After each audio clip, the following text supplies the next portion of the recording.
ಸ್ನೇಹಿತರೆ, ನೀವುಗಳೇನಾದರೂ 10ನೇ ತರಗತಿ ITI diploma ಅಥವಾ ಇಂಜಿನಿಯರಿಂಗ್ ಮಾಡಿದರೆ ನಿಮಗೋಸ್ಕರ ಅಂತಾನೆ assistant loco pilot, technician, junior engineer ಮತ್ತು ಸೀನಿಯರ್ ಸೆಕ್ಷನ್ ಇಂಜಿನಿಯರ್ ಹಾಗೆಯೇ ಗ್ರೂಪ್ ಡಿ ಅಂತ ಹುದ್ದೆಗಳನ್ನ ನಮ್ಮ ಕೊಂಕಣ ರೈಲ್ವೆಯಲ್ಲಿ ಕಾಲ್ ಮಾಡಿರ್ತಾರೆ.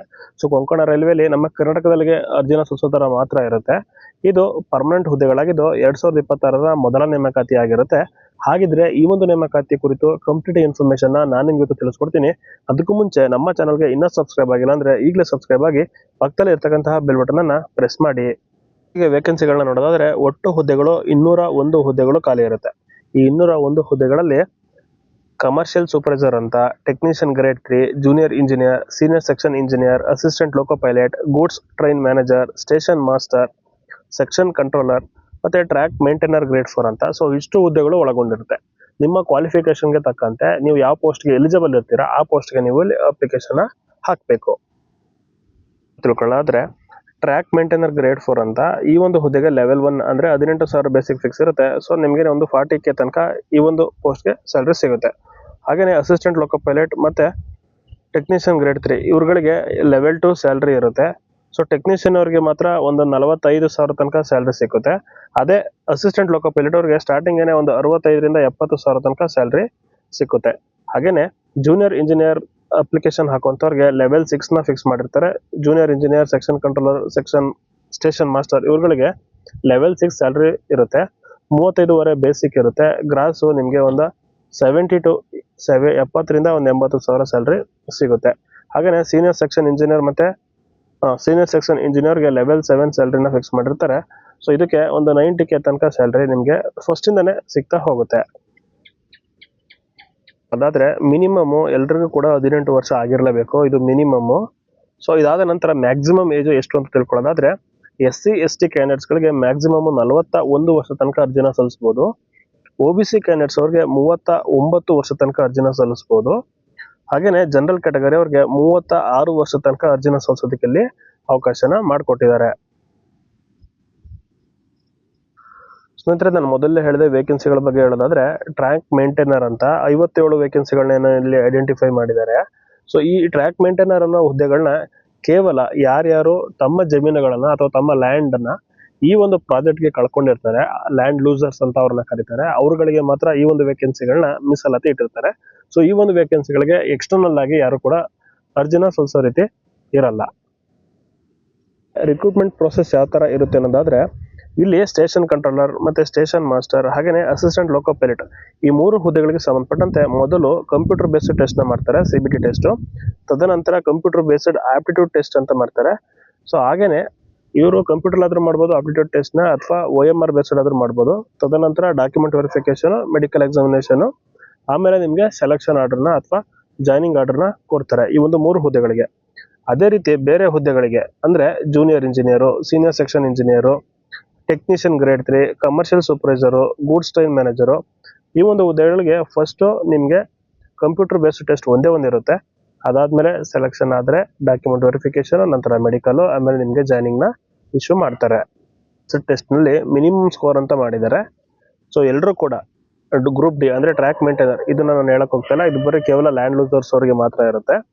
ಸೊ ಅದ್ ಬಿಟ್ಟು ಮಿಕ್ಕಿರೋ ವೇಕೆನ್ಸಿಗಳೆಲ್ಲ ಮಿನಿಮಮ್ UR ಮತ್ತೆ EWS ಅವರು 50% ಸ್ಕೋರ್ನ ಮಾಡಬೇಕು.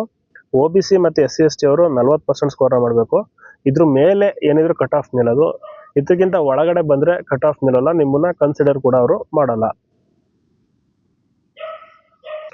ಸ್ನೇಹಿತರೆ, ಹಾಗೇನೆ ಎಕ್ಸಾಮಿಕ್ ಸಿಲೆಬಸ್ ಅವ್ರು ಯಾವ್ಯಾವ ಪೋಸ್ಟ್ಗೆ ಯಾವ ತರ ಕೊಡ್ತೀವಿ ಅಂತಾನು ಕೂಡ ಇಲ್ಲಿ ಕೊಟ್ಟಿದ್ದಾರೆ. ಸೊ ಈ PDF ನಾನು ಡಿಸ್ಕ್ರಿಪ್ಷನ್ ಲಿಂಕ್ ಹಾಕಿರ್ತೀನಿ, ಅಲ್ಲಿ ಹೋಗಿ ಡೌನ್ಲೋಡ್ ಮಾಡಿ, ಅಥವಾ ನಮ್ಮದೇ ಆದಂತ ವಾಟ್ಸ್ಆಪ್ ಗ್ರೂಪ್ ನ ಲಿಂಕ್ ಕೂಡ ಕೊಟ್ಟಿರ್ತೀನಿ. ಅಲ್ಲಿ ಈ PDF ಲಿಂಕ್ ಮತ್ತೆ ಅಪ್ಲಿಕೇಶನ್ ಹಾಕುವಂತ ಲಿಂಕ್ ನ ಕೊಟ್ಟಿರ್ತೀನಿ. ನೀವು ಅಲ್ಲಿ ಸೇರ್ಕೊಳ್ಳೋದ್ರ ಮುಖಾಂತರ ನೇರವಾಗಿ ಅಪ್ಲಿಕೇಶನ್ ಹಾಕ್ಬೋದು. ಈ PDF ನು ಕೂಡ ಅಲ್ಲಿ ಡೌನ್ಲೋಡ್ ಮಾಡ್ಕೊಂಡು ರೆಫರ್ ಮಾಡ್ಬೋದು. ಸ್ನೇಹಿತರೆ, ಎಕ್ಸಾಮಿನೇಷನ್ ಫೀಸ್ ಅಂತ ನೋಡೋದಾದ್ರೆ ಎಲ್ಲಾ candidates, so irrespective of their category, ಎಲ್ಲರೂ ಕೂಡ 1,180 ರೂಪಾಯಿಗಳ ಅಪ್ಲಿಕೇಶನ್ ಫೀಸ್ ನ ಇಲ್ಲಿ ಮೊದಲು ಪೇ ಮಾಡಲೇಬೇಕು.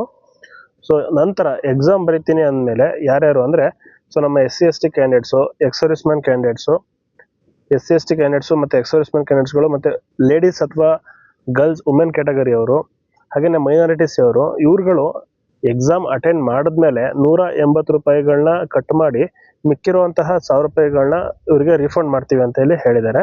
ಸೊ ಮೊದಲಿಗೆ ಅಪ್ಲಿಕೇಶನ್ ಹಾಕ್ಬೇಕಾದ್ರೆ ಎಲ್ಲ ಕ್ಯಾಟಗರಿ ಅವರು ಎಲ್ಲ ಜೆಂಡರ್ ಅವರು ಕೂಡ 1180 ರೂಪಾಯಿಗಳ ಅಪ್ಲಿಕೇಶನ್ ಫೀಸ್ನ ಪೇ ಮಾಡಿ ಅಪ್ಲಿಕೇಶನ್ನ ಹಾಕಬೇಕು. ಮೊದಲಿಗೆ ಜೂನಿಯರ್ ಇಂಜಿನಿಯರ್ ಸಿವಿಲ್ ಡಿಪಾರ್ಟ್ಮೆಂಟ್ ಅಲ್ಲಿ ಈ ಒಂದು ಹುದ್ದೆಗೆ ನೀವು 3 years ಡಿಪ್ಲೊಮಾ ಸಿವಿಲ್ ಇಂಜಿನಿಯರಿಂಗ್ ಅಲ್ಲಿ ಮಾಡಿದ್ರೆ ಅರ್ಜಿನ ಸಲ್ಲಿಸಬಹುದು, ಅಥವಾ BSc ನಲ್ಲಿ ಸಿವಿಲ್ ಇಂಜಿನಿಯರಿಂಗ್ ಮಾಡಿದ್ರೆ 3 ವರ್ಷ ಅದನ್ನು ಕೂಡ ಅರ್ಜಿನ ಸಲ್ಲಿಸಬಹುದು. ಹಾಗೇನೆ ಇನ್ ಕೇಸ್ ನೀವೇನಾದ್ರೂ PU ಮಾಡಿ ಅದ್ರ ಮೇಲೆ ಇಂಜಿನಿಯರಿಂಗ್ ಮಾಡಿದ್ರೆ ಸಿವಿಲ್ ಇಂಜಿನಿಯರಿಂಗ್ ಅಲ್ಲಿ ಅವರು ಕೂಡ ಅರ್ಜಿನ ಸಲ್ಲಿಸಬಹುದು. ಇನ್ನು ಟ್ರ್ಯಾಕ್ ಮೇಂಟೈನ್ ಅವರಿಗೆ 10ನೇ ತರಗತಿ ಪಾಸ್ ಆಗಿರೋ ಅಪ್ಲಿಕೇಶನ್ ಹಾಕ್ಬೋದು. ಇವ್ರು ಕೇವಲ ಲ್ಯಾಂಡ್ ಕಳ್ಕೊಂಡಿರ್ತಾರಲ್ಲ ಅವ್ರಗಳಿಗೆ ಮಾತ್ರ. ಹಾಗೇನೆ ಸೀನಿಯರ್ ಸೆಕ್ಷನ್ ಇಂಜಿನಿಯರ್ ಅಂತ ಇದು S&T ಬರುತ್ತೆ. ಇವರಿಗೆ 4 years of bachelor degree, diploma ಆಗಿದ್ರೆ 3 years ಕೂಡ ನಡೆಯುತ್ತೆ. ಇನ್ನು ಸೈನ್ಸ್ ಮೇಲೆ ಮಾಡಿದ್ರೆ 4 years ಇರುತ್ತೆ. ಸೊ ಇಲ್ಲಿ ಕೊಟ್ಟಿರುವಂತಹ ಸ್ಟ್ರೀಮ್ ಅಲ್ಲಿ ಇಂಜಿನಿಯರಿಂಗ್ ಮಾಡಿರುವಂತವ್ರು ಅರ್ಜಿನ ಸಲ್ಲಿಸಬಹುದು. ಹಾಗೇನೆ section controller, station master, goods train manager ಇವರಿಗೆ ಯಾವುದೇ ಡಿಗ್ರಿ ಮಾಡಿದ್ರು ಕೂಡ ಅರ್ಜಿನ ಸಲ್ಲಿಸಬಹುದು. ಎನಿ ಡಿಗ್ರಿ ಕೂಡ, ಟೆಕ್ನಿಕಲ್ ಅಥವಾ ನಾನ್ ಟೆಕ್ನಿಕಲ್ ಯಾವುದೇ ಡಿಗ್ರಿ ಮಾಡಿದ್ರು ಅರ್ಜಿನ ಸಲ್ಲಿಸಬಹುದು. ಅದೇ ತರ ಅಸಿಸ್ಟೆಂಟ್ ಲೋಕೋ ಪೈಲಟ್ ಅವರಿಗೆ ಎಲೆಕ್ಟ್ರಿಕಲ್, ಸೊ I-10 ನಲ್ಲಿ ಯಾವುದೇ ಟ್ರೇಡ್ ಅಂದ್ರೆ fitter, electronic mechanic, electrician, so machinist, diesel mechanic ಈ ತರ ಮಾಡಿರೋರು ಕೂಡ ಅರ್ಜಿನ ಸಲ್ಲಿಸಬಹುದು. ಇನ್ನು SSLC ಪಾಸ್ ಆದ ನಂತರ 3 ವರ್ಷ ಡಿಪ್ಲೊಮಾ ಮಾಡಿರೋರು ಕೂಡ ಅರ್ಜಿನ ಸಲ್ಲಿಸಬಹುದು. ಹಾಗೇನೆ ಇಂಜಿನಿಯರಿಂಗ್ ಮಾಡಿರೋರು ಕೂಡ ಅರ್ಜಿನ ಸಲ್ಲಿಸಬಹುದು.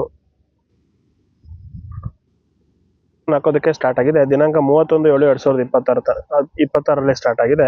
ಕೊನೆ ದಿನಾಂಕ ಬಂದು ಆಗಸ್ಟ್ ಅಲ್ಲಿ ಲಾಸ್ಟ್ ವೀಕ್ ತನಕ ನಾವು ಅಪ್ಲಿಕೇಶನ್ ಹಾಕೋದಕ್ಕೆ ಸ್ಟಾರ್ಟ್ ಮಾಡ್ತೀವಿ ಅಂತ ಹೇಳಿದ್ದಾರೆ. ಅಂದ್ರೆ ಅಪ್ಲಿಕೇಶನ್ ಹಾಕೋ ತನಕ ಲಾಸ್ಟ್ ವೀಕ್ ತನಕ ನಾವು ಓಪನ್ ಇಟ್ಟಿರ್ತೀವಿ ಅಂತ ಹೇಳಿದ್ದಾರೆ. ಅಷ್ಟರೊಳಗಡೆ ಅರ್ಜಿನ ಸಲ್ಲಿಸಿ. ಲಿಂಕ್ ನಾನು ಡಿಸ್ಕ್ರಿಪ್ಷನ್ ಅಲ್ಲಿ ಕೊಟ್ಟಿರ್ತೀನಿ. ಅದನ್ನು ಯೂಸ್ ಮಾಡ್ಕೊಂಡು ನೀವು ಡೈರೆಕ್ಟ್ ಆಗಿ ಅಪ್ಲಿಕೇಶನ್ ಹಾಕುವಂತ ಪೇಜ್ಗೆ ಹೋಗ್ಬೋದು. ಈ PDF ಕೂಡ ಡೌನ್ಲೋಡ್ ಮಾಡ್ಕೊಬಹುದು. ಸೊ ಈ ಒಂದು ನೋಟಿಫಿಕೇಶನ್ ಕುರಿತು ಏನೇ ಡೌಟ್ ಇದ್ರು ಕಾಮೆಂಟ್ ಮಾಡಿ ರಿಪ್ಲೈ ಮಾಡ್ತೀವಿ ಅಂತ ಹೇಳ್ತಾ, ಸೊ ಸದ್ಯಕ್ಕೆ ಇದು ಕೊಂಕಣ ರೈಲ್ವೆ ಆಗಿರುತ್ತೆ, ರೈಲ್ವೆಯ ಒಂದು ಡಿಪಾರ್ಟ್ಮೆಂಟ್ ಆಗಿರುತ್ತೆ, ಆಟೋನಮಸ್ ಬಾಡಿ. ಸೊ ಇದು ಕರ್ನಾಟಕದಲ್ಲೇ ಪೋಸ್ಟಿಂಗ್ ಇರುತ್ತೆ, ನಮ್ಮ ಸೌತ್ ಕೆನಡಾ ಕಡೆ ಇರುತ್ತೆ. ಸೊ ನೀವು ಇಂಟ್ರೆಸ್ಟ್ ಇರುವಂತವ್ರು, ಆ ಭಾಗದ ಜನರು ಇರುವಂತವ್ರು ಅಪ್ಲಿಕೇಶನ್ ಹಾಕಿ, ಅಥವಾ ಕರ್ನಾಟಕದ ಯಾವುದೇ ಮೂಲೆಯವರಾದ್ರೂ ಕೂಡ ಅರ್ಜಿನ ಸಲ್ಲಿಸಬಹುದು. ನಿಮ್ಗೆ ಇಂಟ್ರೆಸ್ಟ್ ಇದ್ರೆ ಮಾತ್ರ ಅರ್ಜಿನ ಸಲ್ಲಿಸಿ. ಏನೇ ಡೌಟ್ ಇದ್ರು ಕಾಮೆಂಟ್ ಮಾಡಿ ರಿಪ್ಲೈ ಮಾಡ್ತೀವಿ ಅಂತ ಹೇಳ್ತಾ ಸಿಗೋಣ ಮುಂದಿನ ವಿಡಿಯೋದಲ್ಲಿ. ಅಲ್ಲಿ ತನಕ good luck, all the best.